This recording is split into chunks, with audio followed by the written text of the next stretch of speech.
Plaza La Ceiba presenta. Y bueno, vamos a abordar el tema de la hepatitis infantil. Para ello han aceptado la invitación. Están con nosotros el doctor Gonzalo Antonio Neme Díaz, es infectólogo pediatra del Hospital del Niño. Lo acompaña el doctor Carlos Humberto Aguilar Argüello, infectólogo pediatra. Este número de casos de hepatitis que se han registrado en el mundo recientemente en nuestro país, hace un par de semanas, los casos de hepatitis infantil aguda han encendido prácticamente la alarma en nuestro país, en México. Hasta ahora se sabe que este padecimiento y su propagación es muy poco. Hasta el momento se tiene un reporte de 25 casos en los estados de Nuevo León, Ciudad de México, Tamaulipas, Coahuila, Durango, San Luis Potosí, y Sinaloa. Hay casos sospechosos de esta enfermedad. De entrada, muchas gracias por aceptar la invitación para hablar de este tema. Sean todos bienvenidos. Muchas gracias. Doctor, bueno, para empezar, ¿qué es la hepatitis aguda que es de origen desconocido? Sí, muchas gracias por la invitación y doctor pues, Carlos. Muy interesados de difundir, sobre todo de primera mano a la audiencia. La hepatitis es una inflamación del hígado, de los tejidos, y es ocasionada por muchas causas. Dentro de ellas pueden ser infecciosas, también nos puede dar, hay causas por medicamentos, y en este momento pues estamos ante una etiología o una causa desconocida, ¿no? Entonces, pero básicamente la definición de hepatitis es la inflamación del hígado. Hay una serie de hepatitis, ¿no?, que se catalogan con letras tipo A, tipo B y así. En este caso, hablaba usted un poco de las causas que pueden originar esta enfermedad en menores en específico. Sí, la hepatitis a nivel mundial con mayor incidencia en la población pediátrica es la hepatitis A. Es una hepatitis que es sobre todo en los menores de 5 años, es una transmisión prácticamente de alimentos, secreciones, y por eso es que es muy fácil de contagiarse en la población pediátrica. Ya para eso existen vacunas, que también las vacunas es una gran oportunidad de disminuir estas enfermedades que pueden ser prevenibles por vacunas, ¿no?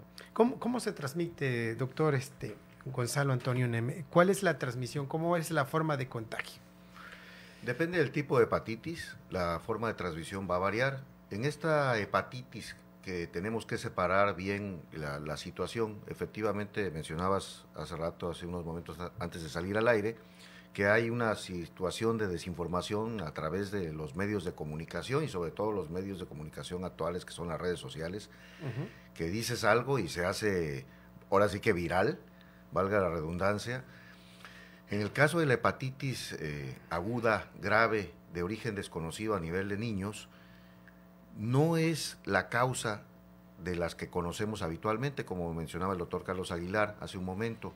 Las causas de las hepatitis, como tú decías también, son generalmente virus que afectan directamente al hígado y pueden tener manifestaciones diferentes, la hepatitis A, B, C, D, E, incluso hay clasificación hasta la F, la G, la H, la I, la J, que no se hace de manera rutinaria la búsqueda de estas hepatitis. En el caso de la hepatitis de origen desconocido, hay diferentes teorías en cuanto a los factores que pueden estarla causando. La principal, el agente causal más encontrado en esto, es un virus que se llama adenovirus. No son los virus habituales de las hepatitis que conocemos nosotros. El adenovirus es un virus que da infección a cualquier edad, pero principalmente en los niños menores de 5 años. Las infecciones que da el adenovirus en menores de 5 años de edad son generalmente infecciones respiratorias, infecciones intestinales, conjuntivitis, infecciones urinarias. No hay casos reportados prácticamente de hepatitis por adenovirus hasta esta nueva ola que se está encontrando ahora. El agente causal en 70% de los casos en las diferentes series en el mundo de esta hepatitis aguda de origen desconocido ha sido el adenovirus. Dentro de los serotipos o la clasificación de los adenovirus, el adenovirus F41 es el que más se ha ligado a esta causa, pero se ha encontrado en las diferentes publicaciones hasta en un 70% de los casos. Hay otras causas ligadas a esta hepatitis de origen desconocido, como son otros virus, como el sincicial respiratorio, el virus Epstein-Barr, citomegalovirus, el virus del herpes tipo 6, tipo 7, en fin, otros agentes virales. También se ha dicho que puede ser que en algunos casos que se ha comportado con fiebre o malestar, han recetado paracetamol. Hasta en 70% de los casos, los pacientes que han tenido hepatitis, que les ha dado esta hepatitis de origen desconocido, han recibido paracetamol. El paracetamol es un medicamento mundialmente conocido para controlar el dolor, para controlar la inflamación y para controlar la fiebre, y sobre todo en los niños, y es generalmente muy seguro. Pero muchas de las veces el autorrecetar algunos medicamentos puede tener efectos secundarios. No es la primera vez que estaríamos ante una hepatitis secundaria, medicamentos por paracetamol. Incluso hay reportes en la literatura a nivel mundial en niños que el paracetamol, solo dando el medicamento, te puede causar inflamación hepática, que es lo que mencionaba el doctor Aguilar, que la hepatitis es una inflamación de las células del hígado. Y entonces se ha encontrado relacionado, y entonces está en la posibilidad de que sea también un coadyuvante, como en este caso, que puede ser una causa. La otra, en la serie de estudios que han hecho hasta ahorita, porque pues todavía se está estudiando verdaderamente esto, se ha encontrado también la relación de contacto con animales. El 75% de los niños que han presentado este tipo de hepatitis tiene perros en su casa o está en contacto con perros. Entonces, no hay verdaderamente encontrada una etiología. Sí se ve que el adenovirus forma parte importante de la etiología de esto, y habrá que ver en las próximas semanas, en los próximos meses, cuál es el comportamiento. Quiero recalcar que el adenovirus es un virus que da infecciones todo el año, pero principalmente a finales de invierno y toda la primavera. Estamos en plena situación donde el adenovirus se presenta como comúnmente se presenta, infecciones respiratorias, infecciones intestinales, y pues ahora... De la temporada, digamos. De la temporada, por supuesto. Conjuntivitis, infecciones urinarias, y raramente pues estaba descrito esta cuestión de hepatitis, incluso a veces infecciones del sistema nervioso central, neuroinfección. Ahora, ¿qué se puede hacer? ¿Qué se puede prevenir? ¿Cómo hacerle, de cierta manera, de los cuidados que deben observar justamente en las casas los padres de familia? Preguntarle también de la mortalidad, qué tan mortal es esta hepatitis de origen desconocido, y hablar también un poco sobre el tratamiento. De prevención, yo creo que no tenemos que, como menciona los eslogan, no hay que bajar la guardia. No hay que bajar la guardia. Pasamos esta pandemia y estamos todavía en el fin de la pandemia, o eso esperamos, de SARS-CoV-2, COVID-19. Y estas medidas de lavarse las manos periódicamente, de utilizar el alcohol gel, de sobre todo, repito nuevamente, los niños, por conducta natural, tienen mucho contacto siempre con juguetes, se lo meten a la boca. Entonces, procurar siempre estar limpiando todas estas áreas donde permanecen, sobre todo niños, ¿no? Guarderías, el mismo kinder, la escuela, ¿no? Y sobre todo, vuelvo a repetirlo, es lavado de manos periódicamente, alcohol gel, ¿no? También consumir alimentos que sean, pues, de manera procesada de forma adecuada. Eso sería básicamente en prevención. Y creo que ahí ya nos hemos ido educando un poco, sobre todo por el periodo que se ha mantenido esta pandemia y la insistencia de la higiene, sobre todo de las manos, y también en los alrededores que generalmente tenemos. Creo que hemos ido un poco avanzando. Digo, no será algo tan difícil el poder mantenerlo, por eso insiste, ¿no?, en mantener estas medidas. Así es. De la mortalidad. Lo que se ha visto en estos momentos, y recapitulando un poquito lo que platicaba el doctor Gonzalo, lo que estamos platicando hoy probablemente mañana sea otra cosa, porque sí, así era con lo de COVID, ¿no? Entonces, vamos casi 700 casos a nivel mundial, y la mortalidad está calculada aproximadamente en el 1%. Eso es importante recalcarlo, y lo platicábamos ahorita que veníamos en el camino con el doctor Gonzalo, es informar nosotros como personal de salud y ustedes como medios de comunicación, es dar también tranquilidad a nuestra población.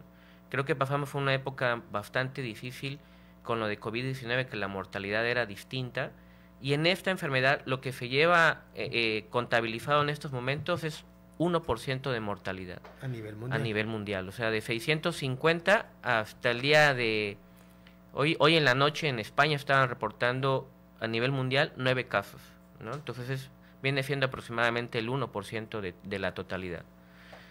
Sobre todo aquí lo más importante es de que si hay casos sospechosos de hepatitis, acudir pues ahora sí a los centros especializados, acudir con personas que tengan experiencia en el trato de la hepatitis, para evitar lo que mencionaba el doctor Gonzalo, ¿no? Estar dando medicamentos que pudieran en esta enfermedad contribuir a dañar más el hígado, ¿no? Entonces eso es algo importante, dosis, periodicidad de los medicamentos, cuidar ese hígado que está inflamado probablemente por un virus, que estamos en eso de etiología desconocida. Actualmente otra teoría que se está manejando es buscar intencionadamente si COVID-19, enfermedades previas de COVID-19 han contribuido para que llegue adenovirus como uno de los principales sospechosos y esto detone la inflamación del hígado con una mayor facilidad, ¿no? Entonces son teorías, sí, ¿no? Hipótesis, teorías, y que la historia y los meses lo van a ir confirmando o descartando, ¿no? Ahora, preguntarle, doctor, el tratamiento, ¿qué es lo que se recomienda en estos casos? Es muy importante encaminar las medidas a prevenir la enfermedad.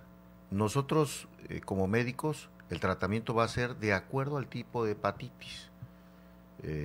Mencionábamos hace un momento que existen diferentes causas de inflamación del hígado. Las manifestaciones de una hepatitis son que el bebé pueda tener, en este caso la hepatitis infantil, dolor abdominal, diarrea, vómito y una cosa que se llama ictericia. La ictericia es la coloración amarilla de las conjuntivas, de la parte blanquita de los ojos y por supuesto de la piel, de toda la piel. Esas son las manifestaciones. Esas serían las manifestaciones clínicas.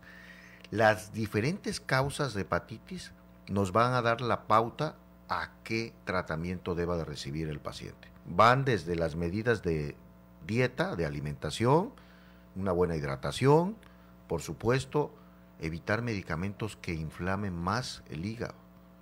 Y de acuerdo a la presentación de la enfermedad, existen diferentes tipos de hepatitis. En el caso de la hepatitis B, si alguien tiene hepatitis B, hay un tratamiento específico para hepatitis B. Si el paciente tiene hepatitis C, hay un tratamiento específico para hepatitis C.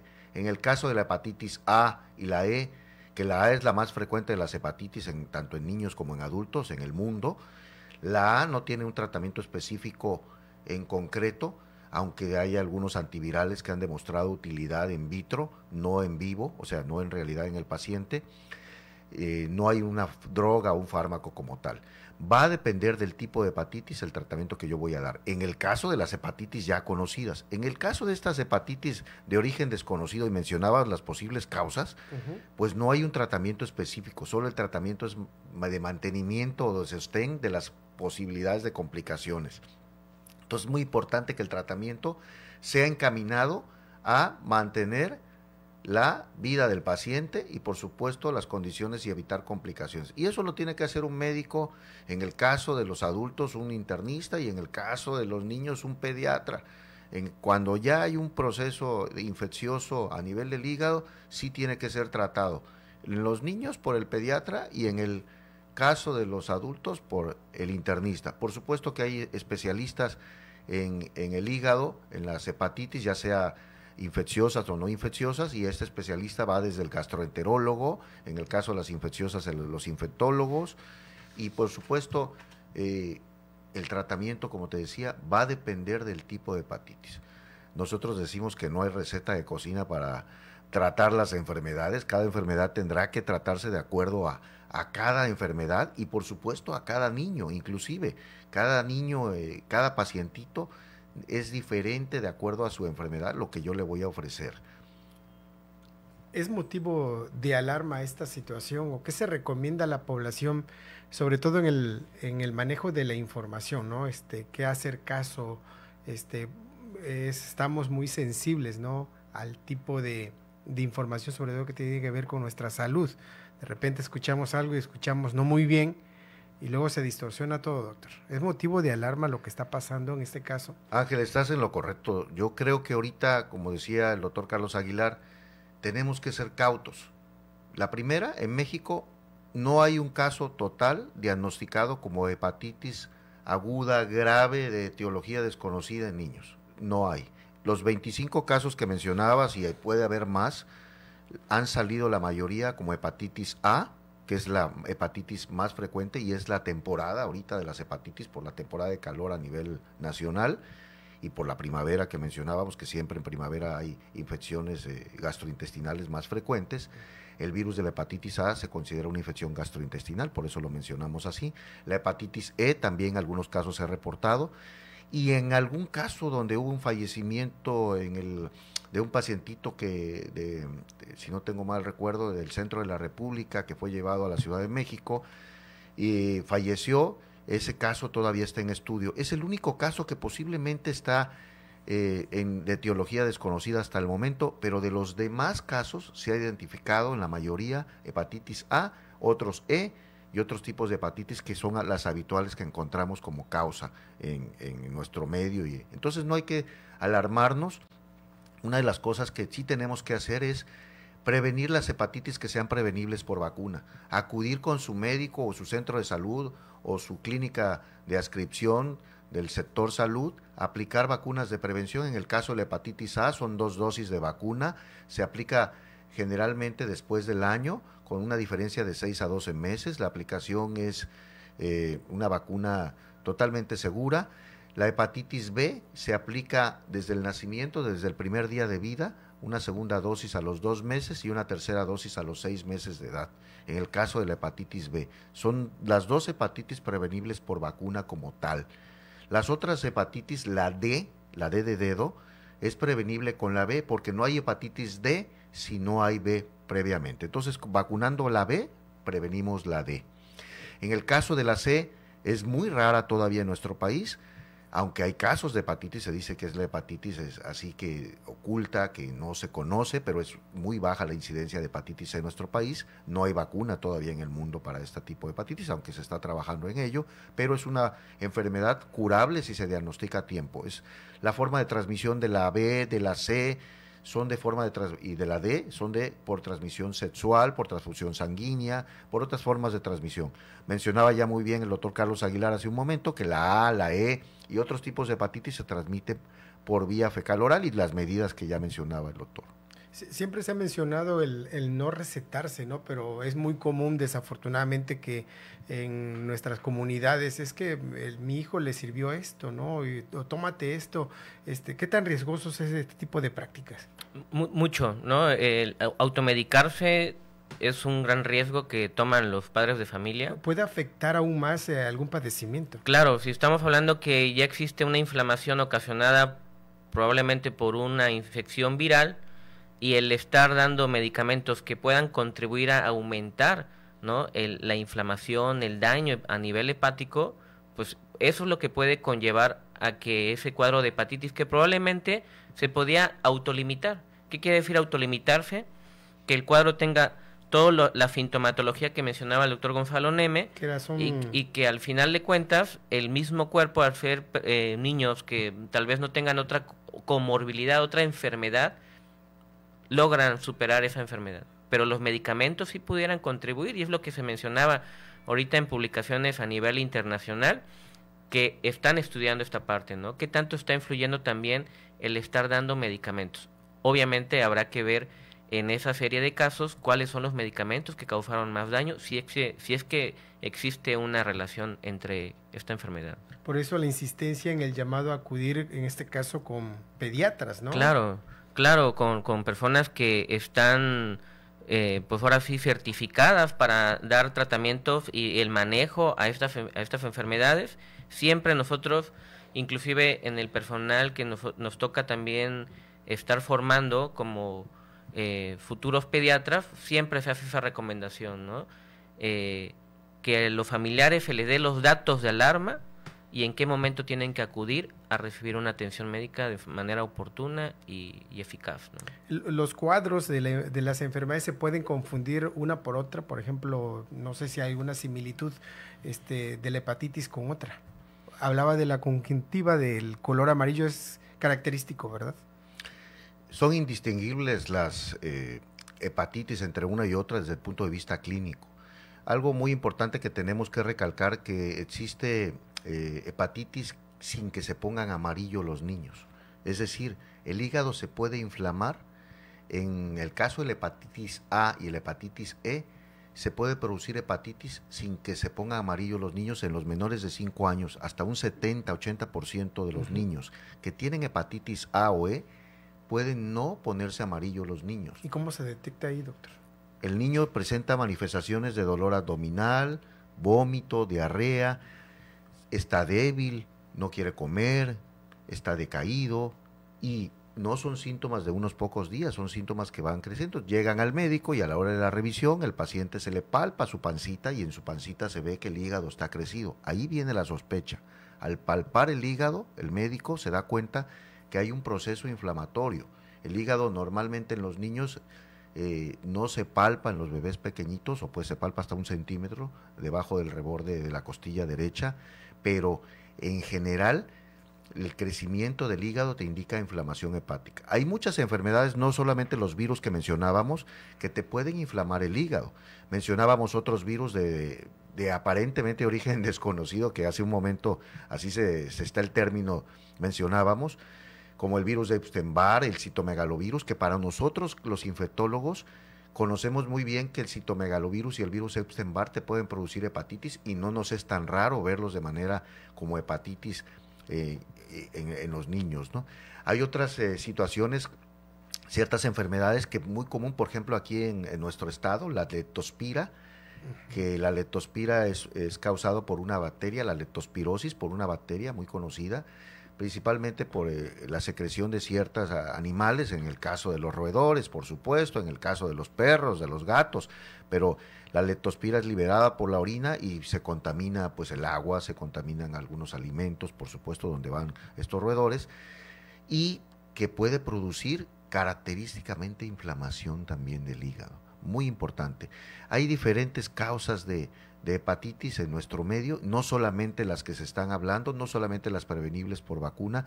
Entonces nosotros tenemos que entender que la inflamación del hígado puede ser causado por cualquier agente viral, bacteriano, parasitario, incluso el toxoplasma, que es un parásito, puede producir inflamación del hígado también. Y pues otros agentes causales, el hongo, en el caso cuando nosotros vemos un paciente que tiene infecciones por hongo graves en un hospital, el mismo hongo puede causar inflamación del hígado, que no es tan lo común. Entonces, lo que queremos mencionar, ¿no? Que la inflamación a nivel del hígado de causa infecciosa puede ser de cualquiera de los grupos de microorganismos que se conocen en el medio. Y también, por supuesto, lo mencionamos el doctor Carlos Aguilar y un servidor, fármacos y toxinas, y pues por supuesto algunas sustancias que se liberan en el medio ambiente. Entonces, sí es importante entender que la inflamación del hígado puede ser causada por cualquier sustancia ajena a nuestro organismo. Doctor Carlos mencionaba que la llegada del coronavirus pudo haber abierto la ventana a otros tipos de enfermedades. ¿Es una de las teorías, digámoslo así? Así es, una de las teorías que se está buscando. En estos casi 700 casos, si bien adenovirus F41 es el que está predominando, se han encontrado algunas coinfecciones. ¿Qué quiere decir coinfección? Donde están participando dos virus, donde puede participar un virus y una bacteria. Entonces, se ha encontrado en algunos casos esta asociación entre adenovirus y COVID-19. Entonces, es algo que también se está analizando. Entendemos que, pues, obviamente, mucha población a nivel mundial tuvo contacto con este virus COVID-19 y que pudiera ser un detonante para tener una mayor expresión como hepatitis en estos casos que se están encontrando. ¿Es contagioso si hay una persona que tiene hepatitis se puede contagiar a otro? ¿No es la vía? ¿O sí? ¿De contagiar a otro menor? Sí, o sea, obviamente si toda hepatitis y si tiene un cuadro de hepatitis donde mencionábamos ictericia, fiebre, vómito, diarrea, se tiene que aislar ese menor, ¿no? Es el chico, el niño que tiene que evitar ir a la escuela porque está cursando con un cuadro infeccioso, y eso es algo que tenemos que hacerlo de manera rutinaria. O sea, ante cualquier síntoma respiratorio, digestivo, tenemos que tenerlo en casa, acudir con el médico, y el médico tiene que establecer cuántos días tiene que estar aislado para evitar propagar. Sobre todo en estos momentos donde mencionábamos esto de etiología desconocida, probablemente en algunos meses va a dejar de ser de etiología desconocida, porque pues ojalá encontremos cuál era el que estaba ocasionando el problema, pero mientras tanto siempre cuidar a los que están a nuestro alrededor. Y la manera es, en ese momento, aislar al pequeño o a la persona que esté con un cuadro sospechoso de una hepatitis. Hacen una pregunta que no es de la hepatitis, pero tiene que ver con el hígado. Preguntan a los médicos, esta persona padece de hígado graso. Si puede inyectarse algún tipo de vitamina, extracto de hígado. Quiere saber si lo puede hacer. No sé si esta consulta genere sin que haya compromisos económicos. Aquí la situación es la recomendación, precisamente lo estamos diciendo, en el caso de la persona que está solicitando una opinión, la recomendación es acudir con un gastroenterólogo, un médico internista, para que busque la causa de ese hígado graso. Es muy importante. No existiría una recomendación general en esta, sino que acuda a su médico, si es un adulto, por supuesto, porque también el hígado graso puede estar en los niños. Si es un adulto, acudir con su internista y su gastroenterólogo. ¿Por qué? Porque existen diferentes causas de un hígado graso. Van desde el colesterol elevado, los triglicéridos elevados, que son las grasas, por supuesto. El paciente diabético también puede tener un hígado graso, alteraciones de la glucosa. El paciente que consume alcohol puede llegar a tener un hígado graso en cierto momento. Entonces hay diferentes causas que pueden llegar a tener un hígado graso, y por supuesto va encaminado, dependiendo de la causa, el tratamiento y el seguimiento que deba de tener. Entonces, la persona indicada para diagnosticar, lo que sí te puedo decir que tome aceite de hígado de bacalao para el hígado graso, no. Ahí sí no lo recomendamos, por supuesto. No es recomendable. Muy bien. Son las 9 de la mañana con 38 minutos. Doctor Carlos Humberto Aguilar, un mensaje final. Muchas gracias. Yo quisiera despedirme con agradecer nuevamente estos momentos que me parece que son valiosos, en momentos oportunos, de dar a la población información real, evitar un poco todo lo que a veces circula en redes sociales. Existen canales oficiales como es la Secretaría de Salud, donde van a estar reportando ahora sí con certeza cuántos casos llevamos a nivel tanto estatal y nacional, y sobre todo pues recomendarle a la audiencia, ¿no?, que ante cualquier sospecha evitar automedicarse y acudir de forma oportuna a la atención médica. Y pues nuevamente muy agradecido por la invitación. Muchas gracias por participar, doctor Gonzalo Neme. Ángel, también agradecemos la invitación al grupo informativo, a Poder Informativo, y muchas la gracias. verdad, pues estamos en la postura que dice el doctor Aguilar, en la prevención de estas enfermedades. Es muy importante las medidas de higiene, muy, muy importante las medidas de higiene. Yo en casa, como padre o madre de familia, debo de continuar las medidas de prevención de enfermedades infectocontagiosas. La base de mucha prevención de muchas enfermedades van, por supuesto, el lavado de manos.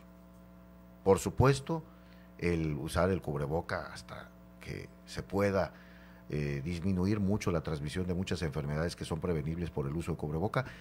Y van también desde las medidas de nuestros alimentos, consumir alimentos pues en casa, bien cocidos, y alimentos que sean nutritivos, porque también ciertos alimentos crudos pueden transmitir muchas enfermedades. Y bueno, las vacunas. Muy importante la prevención de enfermedades con vacunas. Vemos qué pasó con el SARS-CoV-2 o el COVID. La solución y mucha de la situación a nivel mundial bajó muchísimo con las vacunas. La vacuna vino a ser un parteaguas en el final de esta pandemia, que ya se hizo endemia, por supuesto, un problema que ya va a quedar, pero que el control se debió a la utilización de las vacunas. No se diga para estas enfermedades prevenibles de la hepatitis, mucho de las vacunas, y por supuesto muchas hepatitis que son prevenibles con el lavado de manos. También muy importante, en el caso de las hepatitis que se transmiten por vía sexual, la utilización del preservativo o condón, muy importante si yo voy a tener alguna relación de riesgo, utilizar preservativo o condón. Enseñar a nuestros hijos a utilizar el preservativo o condón. Es muy importante que las enfermedades de transmisión sexual, y en este caso se incluye la hepatitis B, se incluye la hepatitis D, se incluye la hepatitis C, que son enfermedades prevenibles y se transmiten por vía sexual así. En el caso también de las transfusiones, y pues obviamente tratar de que no se droguen nuestros hijos, una buena educación hacia nuestros hijos, es muy importante la educación en prevención del lavado de manos, de utilización de preservativo, condón, de concientización hacia nuestros hijos. Muy importante enseñar a nuestros hijos y a enseñar a la población en general y no alarmarnos, muy importante no alarmarse, que si la viruela del mono, que si la hepatitis de origen desconocido y muchas situaciones, va a haber en el caso de esta situación del hongo, no sé si te acordarás, hace unos meses, casi un año, hubo una situación de unos hongos que se llamaba mucormicosis, que un hongo nuevo que mataba a los pacientes con inmunodeficiencia, pues ese hongo siempre ha estado y siempre lo hemos tenido. Como ahora están en la visualización muchas enfermedades, cualquier situación que para un medio de comunicación sea nueva, o para cualquier persona ahorita desde el punto de vista infeccioso, se hace un boom y se hace una alarma viral en este término ahorita que ya estamos hablando por las redes sociales. Sí. Entonces es muy importante tomar la verdadera dimensión y escuchar bien la información como la que dan ustedes en Muchas este gracias. medio. La verdad, el reconocimiento a este medio que da información oportuna, veraz y real. Y eso es muy importante, que los medios de comunicación transmitan este tipo de información. Sí, sobre todo informar a la población, porque como dicen, ¿no? Información es poder y así se evita cualquier tipo de desinformación y alarmas que serían innecesarios. Yo quiero agradecerle a ambos, doctor Carlos, doctor Gonzalo, su participación y la disponibilidad de platicar de este tema en esta ocasión. Esperamos que no sea la primera ni la última, por supuesto. Muchas gracias en nombre de la profesora Patricia Chamelis, quien es la gerente de esta empresa, y a nombre propio.